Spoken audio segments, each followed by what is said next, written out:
Trading മീഡിയയുടെ pre market അനാലിസിസിലേക്ക് എല്ലാവർക്കും സ്വാഗതം. ആദ്യം ഗ്ലോബൽ മാർക്കറ്റ് നോക്കാം.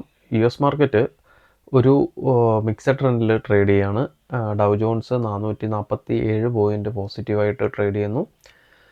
S&P 14 പോയിൻ്റ് ഫ്ലാറ്റും നസ്ഡാക്ക് 60 പോയിൻ്റ് നെഗറ്റീവായിട്ടാണ് ട്രേഡ് ചെയ്യുന്നത്. പക്ഷേ യൂറോപ്യൻ മാർക്കറ്റും ചെറിയൊരു പോസിറ്റീവായിട്ട് ക്ലോസ് ചെയ്തിട്ടുണ്ട്. ഗിഫ്റ്റ് നിഫ്റ്റി ഫ്ലാറ്റായിട്ട് ട്രേഡ് ചെയ്തുകൊണ്ടിരിക്കുകയാണ്, ക്ലോസ് ആയിട്ടില്ല. ഗിഫ്റ്റ് നിഫ്റ്റി ഏകദേശം 8 പോയിൻ്റ് നെഗറ്റീവായിട്ട് ട്രേഡ് ചെയ്യുകയാണ്. US മാർക്കറ്റ് നോക്കുകയാണെന്നുണ്ടെങ്കിൽ നസ്ഡാക്ക് നേരത്തെ വലിയൊരു ഡൗൺ ആയിരുന്നു, പക്ഷേ ഇപ്പം ഏകദേശം അത് റിക്കവറായിട്ട് വരുന്നുണ്ട്. ഡൗ ജോൺസ് പക്ഷേ നല്ല പോസിറ്റീവാണ്. മാർക്കറ്റ് മിക്കവാറും ഒരു ഫ്ലാറ്റ് ഓപ്പണിങ്ങിനുള്ള സാധ്യത വളരെ കൂടുതലാണ്. വലിയൊരു അനാലിസിസിലോട്ട് പോകുന്നില്ല. ഞാൻ ജോലി കഴിഞ്ഞ് വന്നപ്പോൾ ഇച്ചിരി ലേറ്റായി. പെട്ടെന്നും പ്രധാനപ്പെട്ട പോയിന്റുകളൊന്ന് പറഞ്ഞിട്ട് പോവാം. നമുക്ക് ഡേ ക്യാൻഡിലോട്ട് പോവാം.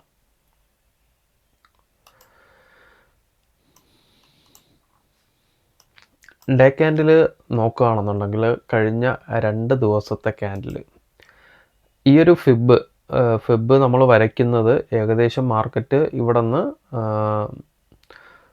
ഒരു സപ്പോർട്ട് എടുത്ത് കയറിയതിന് ശേഷമാണ് ഈ 2 ഹൈയും ലോയും വച്ചിട്ട് നമ്മൾ ഫിബ് വരയ്ക്കുന്നത്. ഫിബിൽ ഫസ്റ്റ് റെസിസ്റ്റൻസ് വരുന്നത് 25,079 ആയിരുന്നു അല്ലേ. 25,079 മെനഞ്ഞാന്ന് ഹൈ ഒരു റെസിസ്റ്റൻസ് ആയത്. അത് കഴിഞ്ഞിട്ട് ഞാൻ പറഞ്ഞിരുന്നു ഈ ഒരു 50 to 618% ബ്രേക്ക് ഔട്ട് കിട്ടുകയാണെന്നുണ്ടെങ്കിൽ മാർക്കറ്റ് ഒരു ബുള്ളിഷ് ആവാൻ സാധ്യതയുണ്ട്. ഇന്നലെ വന്നിരിക്കുന്ന ഹൈ എന്ന് പറയുന്നത് നമ്മൾ ഫിബിൽ വരച്ചിരിക്കുന്ന ഏറ്റവും ടോപ്പിലത്തെ ലെവലാണ് 25,937. അവിടെ നിന്നാണ് മാർക്കറ്റ് റിജക്ഷൻ വന്നിരിക്കുന്നത്. ഇനി ഈ ഒരു ട്രെൻഡ് ലൈന് കണ്ടോ, ഈ ഒരു ട്രെൻഡ് ലൈന് നമ്മൾ കുറേ ദിവസമായിട്ട് വരച്ചിട്ടേക്കുന്നതാണ്. ഏകദേശം ആ ഒരു ട്രെൻഡ് ലൈനിനടുത്ത് മാർക്കറ്റ് എത്താറായി. ഈ ട്രെൻഡ് ലൈനും ഫിബും എന്ന് പറയുന്നത് എല്ലാം മാർക്കറ്റ് നമുക്ക് കാണിച്ചു തരുന്ന ലൈൻസാണ്. മാർക്കറ്റ് ഒരുപാട് ലൈൻസ് നമുക്ക് കാണിച്ചു തരും. മാർക്കറ്റിൽ ഒരുപാട് സപ്പോർട്ടും റെസിസ്റ്റൻസും ഉണ്ട്. അത് ഐഡൻറ്റിഫൈ ചെയ്യുന്നതിലാണ് നമ്മുടെ കഴിവെന്ന് പറയുന്നത്. അല്ലാണ്ട് എവിടെയെങ്കിലും പോയിട്ട് നമ്മൾ വരയ്ക്കുന്നതല്ല. എവിടെയെങ്കിലും 2 വര അങ്ങോട്ടും ഇങ്ങോട്ടും കണ്ണും പൂട്ടി വരച്ചിട്ട് എപ്പോഴെങ്കിലും ഒരിക്കൽ ആ ഒരു വര റെസ്പെക്റ്റ് ചെയ്യുമ്പോൾ എൻ്റെ വര, ഞാൻ വരച്ച വര എന്ന് പറയുന്നതിനപ്പുറത്ത് മാർക്കറ്റിലുള്ള വരകൾ നമ്മൾ കണ്ടുപിടിച്ചിട്ട് അത് ഐഡൻറ്റിഫൈ ചെയ്ത് മാർക്കറ്റിൽ അവിടെ ഒരു സപ്പോർട്ടോ റെസിസ്റ്റൻസോ കണ്ടുപിടിക്കുന്നതാണ് ഏറ്റവും വലിയൊരു ടെക്നിക്കൽ അനാലിസിസിൻ്റെ ഒരു കഴിവെന്ന് പറയുന്നത്. ഇത് ഒരിക്കലും നമ്മൾ കണ്ണും പൂട്ടി വരയ്ക്കുന്നതല്ല. വരച്ചിട്ടുള്ള ഈ വരകളൊക്കെ എല്ലാം എന്ന് പറയുന്നത് ലൈവ് മാർക്കറ്റിൽ വരച്ചിട്ടുള്ളതാണ്. ഫിബ് ഇവിടെയാണ്. ഇതിനെക്കുറിച്ചുള്ള വീഡിയോസ് നമ്മൾ എങ്ങനെ വരച്ചു പഠിക്കാമെന്ന് പറഞ്ഞിട്ടുള്ള 2 വീഡിയോസ് ഉണ്ട്. അതിനകത്ത് കൃത്യമായിട്ട് പറഞ്ഞിട്ടുണ്ട് ഈ ഫിബ് വരയ്ക്കുന്ന കാര്യങ്ങൾ. അതായത് 0.5 to 0.618 മെഡിക്കേഷന് വരുന്ന ലെവൽസ് എല്ലാം അതെന്തുകൊണ്ടാണ് വരയ്ക്കുന്നതെന്ന് പറഞ്ഞിട്ട്. അപ്പം അത്തരം വരകളാണ് നമ്മൾ ഫോളോ ചെയ്യുന്നത്. ആ വരകൾ കറക്റ്റായിട്ട് റെസ്പെക്റ്റ് ചെയ്യുന്നുണ്ട്. അല്ലാണ്ട് നമ്മൾ വെറുതെ കണ്ണും പൂട്ടി വരയ്ക്കുന്നതല്ല. അപ്പോൾ ഈ ഒരു ലെവല് കൃത്യമായിട്ട് നമുക്ക് അവിടെ ഒരു റെസിസ്റ്റൻസ് വന്നിട്ടുണ്ട്. പക്ഷേ അതോടൊപ്പം തന്നെ ബ്രേക്ക് ഔട്ടും കിട്ടിയിട്ടുണ്ട്. 50 to 618 പോയിൻറ്റിന് മുകളിൽ ബ്രേക്ക് ഔട്ടും കിട്ടിയിട്ടുണ്ട്. അപ്പം ഇനി ഈ ഒരു ഫിബിൻ്റെ ആവശ്യമില്ല. കാരണം ഈ ഫിബ് മൊത്തം റെസ്പെക്റ്റ് ചെയ്ത് കഴിഞ്ഞു. ലെവൽസ് എല്ലാം റെസ്പെക്റ്റ് ചെയ്ത് കഴിഞ്ഞു. അപ്പം ഇനി ഈ ഒരു ലെവൽസിൻ്റെ ആവശ്യമില്ല. ഇത് നമുക്കുള്ളതെന്ന് പറയുന്നത് ഈ ഒരു ട്രെൻഡ് ലൈൻ മാത്രമാണ്. ഞാൻ ഇന്നലെയും മെനഞ്ഞാന്നും ഒക്കെ നമ്മുടെ പ്രീ മാർക്കറ്റിലും വാട്സപ്പ് ഗ്രൂപ്പിനകത്തും പറഞ്ഞിട്ടുണ്ടായിരുന്നു, മാർക്കറ്റ് 26,000 ഈ ആഴ്ചയിൽ തന്നെ തൊടാൻ സാധ്യത ഉണ്ട് എന്നുള്ളത്. മാർക്കറ്റ് ഏകദേശം ഇന്നലെ അടുത്തെത്തിയതാണ്. 25,937 വരേക്കും ഇന്നലെ മാർക്കറ്റ് കയറി. ഒരു 50-60 പോയിൻ്റ് കൂടെ ഒരു അപ്പ് തന്നിരുന്നുവെങ്കിൽ 26,000 തൊടുമായിരുന്നു. പക്ഷേ അതിന് തൊട്ട് താഴെ വെച്ച് നമുക്കൊരു റിജക്ഷൻ വന്നു. പക്ഷേ ഇനി അത് തൊടുമോ എന്നുള്ളൊരു കാര്യത്തിൽ ചെറിയ ഒരു അനാലിസിസ് നമുക്ക് നടത്തേണ്ടതുണ്ട്.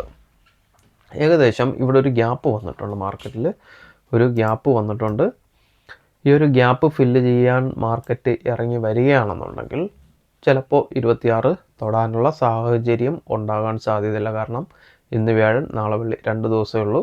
സപ്പോസ് ഈ ഗ്യാപ്പ് ഫില്ലിങ്ങിന് മാർക്കറ്റ് വന്ന് അവിടെ ഒരു കൺസോൾഡേറ്റ് ചെയ്യുകയാണെന്നുണ്ടെങ്കിൽ അവിടെ 26 വരയ്ക്കും, വെള്ളിയാഴ്ച 26 വരയ്ക്കും എത്താനുള്ള സാധ്യത വളരെ കുറവാണ്. പക്ഷേ ഈ ഒരു ഗ്യാപ്പ് ഇട്ടിട്ട് മാർക്കറ്റ് മുകളിലോട്ട് പോകുന്നത് ഒരിക്കലും മാർക്കറ്റിന് ഒരു നല്ല കാര്യമല്ല. കാരണം എപ്പോഴായിരുന്നാലും ആ ഒരു ഗ്യാപ്പ് ഫില്ല് ചെയ്യാൻ വന്നേ പറ്റത്തുള്ളൂ. അപ്പോൾ ഏറ്റവും നല്ലതെന്ന് പറയുന്നത് അത് ഗ്യാപ്പ് ഫില്ല് ചെയ്തിട്ട് പോകുന്നത് തന്നെയാണ് ഏറ്റവും നല്ലത്. അതോടൊപ്പം തന്നെ സാധാരണ ഞാൻ ന്യൂസ് വെച്ചിട്ട് മാർക്കറ്റ് അനാലിസിസ് ചെയ്യാറില്ല. കാരണം നമുക്ക് കൃത്യമായിട്ട് ലെവൽസ് ഉള്ളത് കൊണ്ട് തന്നെ ഏത് ന്യൂസ് വന്നു കഴിഞ്ഞാലും മാർക്കറ്റിനെ അനുകൂലിക്കുന്ന ന്യൂസ് ആയിരുന്നാലും ശരി, പ്രതികൂലിക്കുന്ന ന്യൂസ് ആയിരുന്നാലും ശരി, നമുക്ക് കൃത്യമായിട്ട് ലെവൽസ് അപ്ഡേറ്റ് ചെയ്ത് കഴിഞ്ഞാൽ, കൃത്യമായിട്ട് ലെവൽസ് വരച്ചു കഴിഞ്ഞാൽ ആ ലെവൽസ് നോക്കി നമുക്ക് ട്രേഡ് എടുത്താൽ മതി. പക്ഷേ ഇന്ന് ഒരുപാട് ന്യൂസുകൾ വരുന്നുണ്ടായിരുന്നു. പ്രത്യേകിച്ച് PR സുന്ദറിൻ്റെ ഒരു ട്വീറ്റ് തന്നെ ഇന്നുണ്ടായിരുന്നു. ബീഹാർ ഇലക്ഷനുമായിട്ട് ബന്ധപ്പെട്ട് വെള്ളിയാഴ്ചയാണ് റിസൾട്ട് വരുന്നത്. പൊസിഷൻസ് എല്ലാം ഇന്ന് എക്സിറ്റ് ചെയ്യണമെന്ന് പറഞ്ഞിട്ട് PR സുന്ദറിൻ്റെ ഒരു പോസ്റ്റ് കണ്ടിരുന്നു. അത് കൃത്യമായിട്ട് എനിക്ക് എന്തുകൊണ്ടാണ് അദ്ദേഹം അങ്ങനെ പറഞ്ഞതെന്ന് മനസ്സിലാവുന്നില്ല. മറ്റു പല ചാനലുകളിലും അതിനെ ഫോളോ ചെയ്തുകൊണ്ട് PR സുന്ദറിൻ്റെ ആ ഒരു പോസ്റ്റിനെ ഫോളോ ചെയ്തുകൊണ്ട് പലരും അത് സ്വന്തം അനാലിസിസ് പോലെയൊക്കെ അങ്ങ് അടിച്ചു വിടുന്നുണ്ട്. എക്സിറ്റ് പോളുകൾ ഫലങ്ങളൊന്നും നോക്കേണ്ട കാര്യമില്ല. ചിലപ്പോൾ എക്സിറ്റ് പോളിന് എതിരെ ന്യൂസ് ഫലം വരികയാണെന്നുണ്ടെങ്കിൽ മാർക്കറ്റ് വീഴാൻ സാധ്യതയുണ്ട്. എനിക്ക് തോന്നുന്നത് PR സുന്ദർ പറയുന്നത് BJPക്ക് അനുകൂലമായിട്ടല്ല റിസൾട്ട് വരുന്നതെങ്കിൽ ഏകദേശം 5 to 7% മാർക്കറ്റ് കറക്ഷനിലോട്ട് പോകാൻ സാധ്യതയുണ്ടെന്ന് പറയുന്നുണ്ട്. 5 to 7% എന്ന് പറയുമ്പോഴത്തേക്കും ഇപ്പോൾ നിഫ്റ്റി നിൽക്കുന്നത് 25,800 അടുപ്പിച്ചാണ്. ഏകദേശം 1000-1200 പോയിൻറ്റിൻ്റെ കറക്ഷൻസ് വരുമെന്നാണ് പറയുന്നത്. 1000-1200 പോയിൻറ്റിൻ്റെ കറക്ഷൻസ് വരുമ്പോഴത്തേക്കും ഏകദേശം മാർക്കറ്റ് പോവുക എനിക്ക് തോന്നുന്നു ഈ ഒരു സപ്പോർട്ട് വരെയെങ്കിലും 24,600 വരെയെങ്കിലും മാർക്കറ്റ് ഇറങ്ങി വരണം. 24,600 വരെ മാർക്കറ്റ് ഇറങ്ങി വരണം. ഇവരൊക്കെ പറയുന്ന ഈ ഒരു കറക്ഷൻസ് വരികയാണെന്നുണ്ടെങ്കിൽ 24,600 വരെ വരികയാണെന്നുണ്ടെങ്കിൽ ഞാൻ പ്രഡിക്റ്റ് ചെയ്തിട്ടുള്ള 26,000 എത്തുവാൻ സാധ്യത വളരെ കുറവാണ്. അതിനുള്ള ഒരേ ഒരു പോസിബിലിറ്റി ഇന്ന് മാത്രമാണ്. കാരണം നാളെ റിസൾട്ട് വരും. അപ്പം ഇന്ന് മാർക്കറ്റ് 26 തൊട്ടിട്ട് താഴോട്ട് വീഴണം. പക്ഷെ ഞാൻ അതിനെല്ലാം കവച്ചു വെച്ചുകൊണ്ട് പറയുകയാണ് 26,000 ഈ ആഴ്ചയിൽ തന്നെ തൊടും. ഇന്നല്ലെങ്കിൽ നാളെ 26,000 തൊട്ടിരിക്കും. അത് ഒരിക്കലും മറ്റുള്ള ന്യൂസുകളെയോ അല്ലെങ്കിൽ മറ്റുള്ളവരുടെ പ്രഡിക്ഷൻസിനെയോ ഒന്നും എതിരായിട്ട് പറയുന്നതല്ല. ടെക്നിക്കൽ അനാലിസിസ് വെച്ച് പറയുന്നതാണ് 26,000 ഈ ആഴ്ച തന്നെ തൊടാൻ സാധ്യത വളരെ കൂടുതലാണ്. അത് തൊട്ടിട്ട് ഈ ഗ്യാപ്പ് ഫില്ല് ചെയ്യാൻ താഴോട്ട് വന്നോട്ടെ. അതിനപ്പുറത്ത് വേറെ ഒന്നും പറയാനില്ല. ഡേ ക്യാൻഡിലിൽ കൃത്യമായിട്ട് ലെവൽസ് നോക്കുക. താഴോട്ട് വരികയാണെന്നുണ്ടെങ്കിലും ഈ ഒരു ഗ്യാപ്പ് തുടങ്ങിയടുത്ത് തന്നെ, അതായത് ഇന്നലത്തെ ലോ ബ്രേക്ക് ചെയ്യുകയാണെങ്കിൽ മാത്രമേ താഴോട്ട് ഒരു പാനിക് സെല്ലിങ്ങിനുള്ള സാധ്യത ഉള്ളൂ. അല്ലാന്നുണ്ടെങ്കിൽ ആ ഗ്യാപ്പിൻ്റെ മുകളിൽ വെച്ച് തന്നെ മാർക്കറ്റ് സപ്പോർട്ട് എടുത്ത് തിരിച്ചു കയറാൻ സാധ്യതയുണ്ട്. നമുക്ക് 15 മിനിറ്റിൻ്റെ ചാർട്ടിലോട്ട് പോകാം. 15 മിനിറ്റിൻ്റെ ചാർട്ട് നോക്കുകയാണെന്നുണ്ടെങ്കിൽ ഇന്നലെ ആദ്യത്തെ ഒരു അരമണിക്കൂർ നോക്കിക്കഴിഞ്ഞാൽ അറിയാം 15 മിനിറ്റിൻ്റെ ക്യാൻഡിൽ താഴോട്ട് ബ്രേക്കൗട്ട് കിട്ടി. ഏകദേശം 25,825 നമ്മൾ മുകളിലോട്ട് 15 മിനിറ്റിൻ്റെ ബ്രേക്കൗട്ട് കിട്ടുകയാണെന്നുണ്ടെങ്കിൽ മുകളിലോട്ട് എൻട്രി എടുക്കാൻ പറഞ്ഞിട്ടുള്ള ലെവലെന്ന് പറയുന്നത് ഏതാണ്? 25,825. അതിന് മുകളിൽ മാർക്കറ്റ് ഓപ്പൺ ചെയ്തു, നേരെ താഴെ വീണു. നമ്മുടെ വാട്സപ്പ് ഗ്രൂപ്പിൽ കുറേ ദിവസങ്ങൾക്ക് മുന്നേ, എനിക്ക് തോന്നുന്നു ഒരു 1-2 ആഴ്ചയ്ക്ക് മുന്നേ ആരൊരു മെസ്സേജ് ഇട്ടിട്ടുണ്ടായിരുന്നു. പാലാഴി വരയ്ക്കുന്ന വരകൾ പല വാട്സപ്പ് ഗ്രൂപ്പുകളിലും പല ചാനലുകളിലും ഒക്കെ വന്ന് തുടങ്ങിയിട്ടുണ്ട്. ഇതേ ലെവൽസ് കോപ്പി അടിച്ച് അങ്ങോട്ട് വരുന്നുണ്ട്. പക്ഷെ അതിന്മേൽ അവരോട് ഒരു എക്സ്പ്ലനേഷൻ ചോദിച്ചു കഴിഞ്ഞാൽ, നിങ്ങൾ എന്തുകൊണ്ടാണ് ഈ വര വരച്ചത്, അല്ലെങ്കിൽ ഇതിൻ്റെ എൻട്രി എവിടെ, അവർക്കറിയത്തില്ല. കോപ്പി അടിക്കാൻ അറിയാം. നമ്മളെപ്പോഴും കോപ്പി അടിക്കുമ്പോഴത്തേക്കും ശ്രദ്ധിക്കേണ്ട ഒരു കാര്യം, അത് കൃത്യമായിട്ട് അനാലിസിസ് ചെയ്ത് പറയാൻ പറ്റുമെങ്കിൽ മാത്രമേ കോപ്പി അടിക്കാവൂ. ഇവിടെ 15 മിനിറ്റിൻ്റെ ബ്രേക്കൗട്ട് താഴോട്ട് വന്നു. അപ്പോഴത്തേക്കും കോപ്പി അടിച്ചവരൊക്കെ വിചാരിച്ചു മാർക്കറ്റ് താഴോട്ട് വീഴുമെന്ന് വിചാരിച്ചു. പക്ഷേ അതിനെതിരെ അടുത്ത 15 മിനിറ്റിൻ്റെ ക്യാൻഡിൽ വന്നപ്പോൾ കുറ്റം മാർക്കറ്റിനാണ്. അതായത് മാർക്കറ്റ് ട്രാപ്പ് ചെയ്തു ആൾക്കാരെ, റീറ്റെയിലേഴ്സിനെ പറ്റിപ്പിച്ചു. ഒരിക്കലും നമ്മൾ ഇപ്പം ഞാൻ എൻ്റെ അനാലിസിസ് തെറ്റിക്കഴിഞ്ഞാൽ യൂട്യൂബിൽ ഞാൻ പറയാറുണ്ട്, എൻ്റെ വാട്സപ്പ് ഗ്രൂപ്പിൽ ഞാൻ പറയാറുണ്ട്, എൻ്റെ വ്യൂ തെറ്റാണ് എന്ന് ഞാൻ പറയാറുണ്ട്. നമുക്ക് തെറ്റ് സമ്മതിക്കുന്നിടത്ത് നമ്മളെപ്പോഴും തെറ്റ് പറ്റുന്നിടത്ത് എപ്പോഴും നമ്മൾ തെറ്റ് സമ്മതിച്ചേ പറ്റത്തുള്ളൂ. അതിന്മേൽ നമ്മൾ മറ്റുള്ളവരുടെ മുകളിൽ പഴിചാരാൻ പാടില്ല. ഞാൻ എൻ്റെ ബ്രോക്കർ ഇപ്പം 5 ഇയേഴ്സിന് ഏജൻസി ഉണ്ടെങ്കിലും എനിക്ക് ഫ്രാഞ്ചൈസി ഉണ്ടെങ്കിലും ഞാൻ ആദ്യമായിട്ട് ഡിമാറ്റ് അക്കൗണ്ട് തുടങ്ങിയിരിക്കുന്നത് ഏഞ്ചൽ വണ്ണിലാണ്. അപ്പോൾ എൻ്റെ ഒരു ബ്രോക്കറുണ്ട്, മലയാളിയാണ്, സബ് ബ്രോക്കറാണ്, ഏഞ്ചൽ വണ്ണിൻ്റെ സബ് ബ്രോക്കറാണ്. അപ്പം അദ്ദേഹം ഡെയിലി അദ്ദേഹത്തിൻ്റെ ക്ലയൻസിൻ്റെ ഗ്രൂപ്പിനകത്ത്, അദ്ദേഹത്തിൻ്റെ അണ്ടറിൽ വരുന്ന ക്ലയൻസിൻ്റെ ഗ്രൂപ്പിനകത്ത് 1-2 കോളുകൾ ഇടാറുണ്ട് ഓപ്ഷൻസിൻ്റെ, നിഫ്റ്റിയിലും സെൻസെക്സിലും. ഏകദേശം എനിക്കൊന്ന് ഞാൻ ആ ഗ്രൂപ്പിൽ ജോയിൻ ചെയ്തിട്ട് 4 വർഷമാവുന്നു. ഇന്ന് വരയ്ക്കും അദ്ദേഹത്തിൻ്റെ ഒരൊറ്റ കോള് പോലും സ്റ്റോപ്പ് ലോസ് അടിച്ചിട്ടില്ല. ഒരു കോള് പോലും സ്റ്റോപ്പ് ലോസ് അടിച്ചിട്ടില്ല.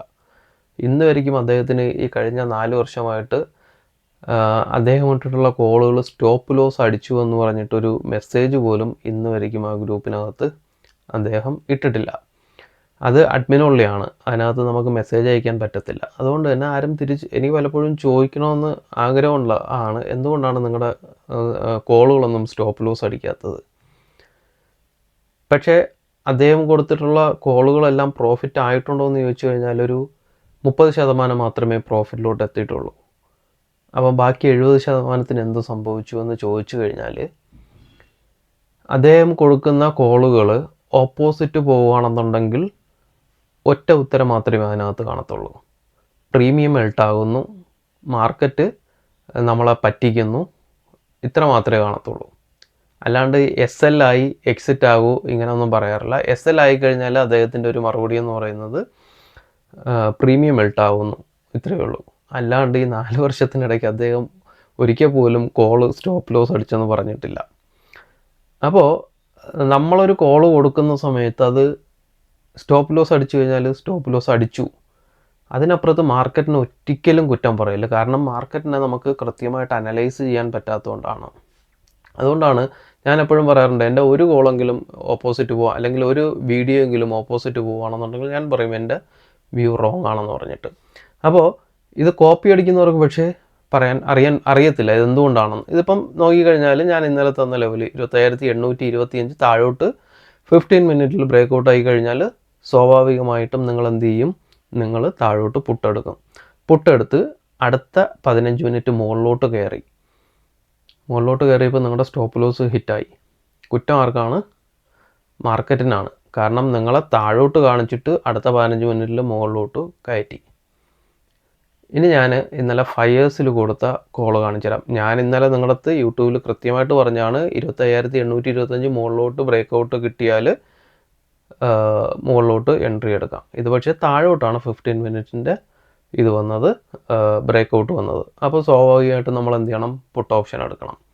ഞാൻ ഇന്നലെ എൻ്റെ 5 ഇയേഴ്സിൻ്റെ ഗ്രൂപ്പിൽ കൊടുത്ത കോൾ ഞാൻ കാണിച്ചു തരാം. 5 ഇയേഴ്സിൽ ഞാൻ കൊടുത്തത് താഴോട്ട് 15 മിനിറ്റ് ബ്രേക്ക് ഔട്ട് കിട്ടിയപ്പോൾ, അതായത് താഴോട്ടാണ് 15 മിനിറ്റിൻ്റെ ക്യാൻഡിൽ ബ്രേക്ക് ഔട്ട് കിട്ടുമ്പോൾ ഞാൻ കൃത്യമായിട്ട് മുകളിലോട്ടാണ് എൻട്രി കൊടുത്തത്.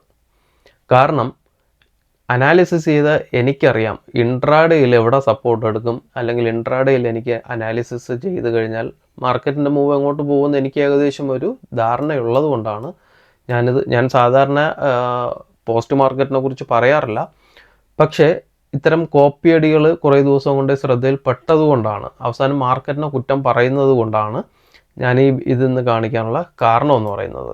ഞാൻ കൃത്യമായിട്ട് മുകളിലോട്ടാണ് എൻട്രി കൊടുത്തത്. മാർക്കറ്റ് 15 മിനിറ്റിൽ താഴോട്ട് ബ്രേക്ക് ഔട്ട് കിട്ടിയപ്പോൾ ഞാൻ കോൾ കൊടുത്തത് മുകളിലോട്ടാണ്. ഇതാണ് എൻ്റെ ഫസ്റ്റ് കോള്. നിങ്ങൾ ഈ കാണുന്നുണ്ടല്ലോ, ഇതാണ് എൻ്റെ ഫസ്റ്റ് കോള്. മാർക്കറ്റ് താഴോട്ട് വീഴുന്ന സമയത്ത് ഞാൻ മുകളിലോട്ട് കോൾ കൊടുത്തു. ഒരിക്കലും മാർക്കറ്റ് ട്രാപ്പ് ചെയ്തതല്ല, മാർക്കറ്റിന് ഒരിക്കലും കുറ്റം പറയില്ല, മാർക്കറ്റിൽ ഒരിക്കലും ട്രാപ്പ് ചെയ്തതല്ല. നമുക്ക് തെറ്റ് പറ്റുമ്പോൾ നമ്മൾ മാർക്കറ്റിൻ്റെ മുകളിൽ, മാർക്കറ്റിൻ്റെ തലയ്ക്ക് മുകളിൽ കൊണ്ടുവച്ചിട്ട് നമ്മൾ പഴിചാരിയിട്ട് നമ്മൾ മാറി നിൽക്കുന്നതാണ്. അത് നമ്മുടെ തെറ്റാണത്. ഒരിക്കലും മാർക്കറ്റ് എങ്ങോട്ട് വേണമെങ്കിലും പോകും, മാർക്കറ്റ് പല മൂവ്മെൻറ്റ്സും ഉണ്ടാക്കും. അതിനെ നമ്മൾ കൃത്യമായിട്ട് സ്റ്റഡി ചെയ്യാൻ പഠിക്കണം. ഒരിക്കലും ഞാൻ കൊടുക്കുന്ന എല്ലാ കോളുകളും ടാർഗറ്റ് ഹിറ്റ് ആവുമെന്നല്ല പറയുന്നത്. എൻ്റെ ഇന്നലത്തെ അനാലിസിസിനെ കോപ്പി അടിച്ച ഒരു മാർക്കറ്റിൻ്റെ മുകളിൽ കൊണ്ട് വെച്ചതുകൊണ്ടാണ് ഞാൻ പറയുന്നത്. ഏകദേശം ഇവിടെ എത്തിയപ്പോഴത്തേക്കും 25,804 മുകളിൽ ബൈ ചെയ്യാൻ പറഞ്ഞു. ടാർഗറ്റ് ഹിറ്റ് ആവുന്നതിന് മുന്നേ ഏകദേശം ഈ ഒരു ലെവൽ കണ്ടില്ലേ, 25,860 എത്തിയപ്പോൾ ഞാൻ പറഞ്ഞു മാർക്കറ്റ് റിവേഴ്സ് വരാൻ സാധ്യതയുണ്ട്, അവിടെ നിന്ന് പ്രോഫിറ്റ് ബുക്ക് ചെയ്യാൻ പറഞ്ഞു. അങ്ങനെയാണ് താഴോട്ട് വന്നത്. അപ്പോൾ ഞാൻ വീണ്ടും മുകളിലോട്ട് രണ്ടാമത്തെ കോൾ കൊടുക്കുന്നത്. രണ്ടാമത്തെ കോളും കോള് തന്നെയാണ്. കാരണം ഇന്നലെ എനിക്ക് പുട്ട് ഓപ്ഷൻ PE താഴോട്ട് മാർക്കറ്റ് ബെയറിഷ് വീവ് ഇല്ലായിരുന്നു. ഞാൻ കൊടുത്തത് എല്ലാം മുകളിലോട്ടുള്ള കോളുകളാണ്. മൂന്നാമത്തെ കോളും ഞാൻ മുകളിലോട്ട് കൊടുത്തു, പക്ഷേ ടാർഗറ്റ് ഹിറ്റായിട്ടില്ലായിരുന്നു. ഏകദേശം 22 പോയിൻ്റ് ടാർഗറ്റ് ഹിറ്റായിട്ടാണ്, 22 905, ഏകദേശം 30 പോയിൻ്റ് അടുപ്പിച്ച് ടാർഗറ്റ് ഹിറ്റായിട്ട് താഴോട്ട് വന്നു. അപ്പോൾ ഞാൻ ഇവിടെ എത്തിയപ്പോഴത്തേക്കും കോസ്റ്റിൽ എക്സിറ്റ് ചെയ്യാൻ പറഞ്ഞു. പിന്നെ നാലാമത്തെ കോൾ ഞാൻ കൊടുക്കുന്നത് സെൻസെക്സിൽ പുട്ട് ഓപ്ഷനാണ് താഴോട്ട്. അത് പക്ഷേ മാർക്കറ്റ് ക്ലോസ് ചെയ്യുന്ന സമയത്ത് നമുക്ക് കോസ്റ്റേ വന്നിട്ടുള്ളൂ. കാരണം ഇന്ന് എക്സ്പയർ ചെയ്യാതുകൊണ്ട് ഇന്നലെ പ്രീമിയം മെൽറ്റിംഗ് ഉണ്ടായിരുന്നു. ഇത്രയും മൂവ്മെൻറ്റ് സെൻസെക്സിൽ കിട്ടിയിട്ടില്ലായിരുന്നു. അപ്പോൾ വെറുതെ ഞാൻ ഇന്നലത്തെ പ്രീ മാർക്കറ്റിലും പറഞ്ഞു, വെറുതെ നമ്മുടെ വീഡിയോയിൽ ഏതെങ്കിലും 1-2 പോയിൻ്റ് മാത്രം കണ്ടിട്ട് പോകല്. വീഡിയോ കാണുന്നുണ്ടെങ്കിൽ മൊത്തമായിട്ട് കണ്ട് ലെവൽസ് കൃത്യമായിട്ട് വ്യൂസ് എന്താണ്, എവിടെ നിന്ന് എങ്ങോട്ട് ബ്രേക്കൗട്ട് കിട്ടിക്കഴിഞ്ഞാൽ അതോടൊപ്പം തന്നെ നിങ്ങളടുത്ത് പറയുന്നുണ്ട് ഇൻട്രാഡേയിൽ ലൈവ് മാർക്കറ്റിലുള്ള അപ്ഡേഷൻസ് എന്തെങ്കിലും വ്യത്യാസം ലെവൽസിലുണ്ടെങ്കിൽ ഗ്രൂപ്പിനകത്ത് തരാം എന്ന് പറഞ്ഞിട്ട് ഈ 3 കോളുകൾ കൊടുക്കുന്നതിനും കൃത്യമായിട്ടുള്ള കാരണങ്ങളുണ്ടായിരുന്നു. കാരണം പറഞ്ഞിട്ട് തന്നെയാണ് നമ്മൾ ഫയേഴ്സിൻ്റെ ക്ലയൻസിൻ്റെ ഗ്രൂപ്പിനകത്ത് ഈ കോളുകൾ കൊടുത്തിട്ടുള്ളത്. ഓക്കെ, അപ്പോൾ ഇപ്പോഴും ഞാൻ പറയുന്നു, ഇന്ന് തരുന്ന ലെവൽസിലും ഇൻട്രാഡേയിൽ വരുന്ന ഡേറ്റ, ഓപ്പൺ ഇൻട്രസ്റ്റിൻ്റെ ഡേറ്റ അനുസരിച്ചിട്ടാണ്, അതോടൊപ്പം തന്നെ പ്രൈസ് ആക്ഷൻ അനുസരിച്ചിട്ടാണ്, ലോവർ ടൈം ഫ്രെയിമിലുള്ള പ്രൈസ് ആക്ഷൻ അനുസരിച്ചിട്ടാണ് ഓരോ കോളും നമ്മൾ കൊടുക്കുന്നത്. അതിൽ ചിലപ്പോൾ ഒരു 70% കോളുകൾ ടാർഗറ്റ് ഹിറ്റാവാം, 30% സ്റ്റോപ്പ് ലോസ് ഹിറ്റാവാം. അത് എന്ത് തന്നെയായിരുന്നാലും അത് ഒരിക്കലും മാർക്കറ്റിൻ്റെ കുഴപ്പമല്ല, അത് അനലൈസ് ചെയ്യുന്ന നമ്മുടെ കുഴപ്പമാണ്. ഒരിക്കലും മാർക്കറ്റിൻ്റെ തലയിൽ കെട്ടിവെക്കാൻ പാടില്ല. അപ്പോൾ നമുക്ക് ഇന്നത്തെ ലെവൽസിലോട്ട് പോകുന്നതിന് മുന്നേ മാർക്കറ്റിൽ ഇന്നലെ കൊടുത്ത ഈ മൂന്നാമത്തെ കോളിൽ എന്തുകൊണ്ട് ടാർഗറ്റ് ഹിറ്റായില്ല എന്നുള്ള കാര്യം കൂടി നമുക്ക് നോക്കണം. കാരണം ഇവിടെ വെച്ചിട്ട് മാർക്കറ്റിൽ റിജക്ഷൻ വന്നു. ടാർഗറ്റ് അവിടെ നിന്ന് വീണ്ടും ഏകദേശം ഒരു 20-30 പോയിൻ്റ് മുകളിലായിരുന്നു. എന്തുകൊണ്ട് അവിടെ ഒരു റിജക്ഷൻ വന്നു എന്ന് ചോദിച്ചു കഴിഞ്ഞാൽ ആ ഒരു റിജക്ഷൻ ഐഡൻറ്റിഫൈ ചെയ്യാൻ എനിക്ക് പറ്റിയിട്ടില്ല. കാരണം ഗ്രൂപ്പിലുള്ള എല്ലാവർക്കും അറിയാം, ഞാൻ ഉച്ച കഴിയുമ്പോഴത്തേക്കും ജോലിക്ക് കയറും, പിന്നെ ചാർട്ട് നോക്കാറില്ല. അപ്പോൾ എനിക്ക് കൃത്യമായിട്ട് അവിടെ ഐഡൻറ്റിഫൈ ചെയ്യാൻ പറ്റില്ല എന്നുള്ളതാണ് സത്യം. പക്ഷേ അതിന് ഉള്ളൊരു റീസൺ കൂടി ഞാൻ നിങ്ങൾക്ക് പറഞ്ഞുതരാം. 15 മിനിറ്റിൻ്റെ ചാർട്ടിലോട്ട് പോകാം. 15 മിനിറ്റിൻ്റെ ചാർട്ടിൽ ഇന്നലെ തന്നിട്ടുണ്ടായിരുന്ന ലെവൽ എന്ന് പറയുന്നത് 25,825 മുകളിലോട്ട് 15 മിനിറ്റിൽ ബ്രേക്കൗട്ട് കിട്ടിക്കഴിഞ്ഞാൽ ടാർഗറ്റ് 25,925. അവിടെ പിന്നെ മുകളിലോട്ട് ബ്രേക്കൗട്ട് കിട്ടിയിട്ടില്ല, അവിടെ നിന്ന് റിജക്ഷൻ വന്നു. അതാണ് അതിൻ്റെ റീസൺ. പക്ഷേ എനിക്ക് ഏകദേശം എനിക്ക് തോന്നുന്നു ഈ ഒരു 12 മണിയായപ്പോഴത്തേക്ക് തന്നെ ഞാൻ ചാർട്ട് സിസ്റ്റം ഓഫ് ചെയ്തിട്ട് ഞാൻ ജോലിക്ക് പോയിരുന്നു. അപ്പോൾ എനിക്കത് കൃത്യമായിട്ട് അത് അപ്ഡേറ്റ് ചെയ്യാൻ പറ്റിയിട്ടില്ല. അതുകൊണ്ടാണ് പറയുന്നത് ലെവൽസ് 3 ടൈം ഫ്രെയിമിലുള്ള ലെവൽസ് നോക്കുക. ഡേ ക്യാൻഡിൽ, 15 മിനിറ്റ്, പിന്നെ 5 മിനിറ്റ്, 1 മിനിറ്റ് എല്ലാം നിങ്ങൾ അരച്ച് കലക്കി കുടിച്ചു കഴിഞ്ഞാൽ മാത്രമേ നിങ്ങൾക്ക് ഇൻട്രാഡേയിൽ രക്ഷപ്പെടാൻ പറ്റത്തുള്ളൂ. അപ്പോൾ നമുക്ക് ഇന്നത്തെ ലെവൽസിലോട്ട് പോകാം. ഇന്ന് ഈ പറയുന്ന മാതിരി മാർക്കറ്റിലൊരു സെല്ലിംഗ് പ്രഷർ വന്നാൽ ഈ ഒരു ലെവൽ നോക്കുക, 25,840 താഴോട്ട് ബ്രേക്കൗട്ട് കിട്ടിയാൽ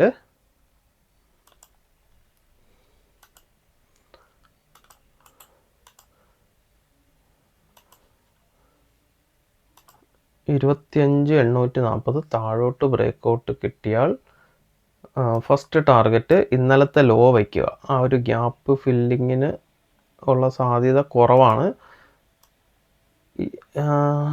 ഈ ഒരു ലെവൽ 25,780, 25,840 ബ്രേക്കൗട്ട് കിട്ടിക്കഴിഞ്ഞാൽ 780, ഏകദേശം 60 പോയിൻറ്റിൻ്റെ ടാർഗറ്റ് ഉണ്ട്. രണ്ടാമത്തെ ടാർഗറ്റ് വന്നിട്ട് ഇതാണ്.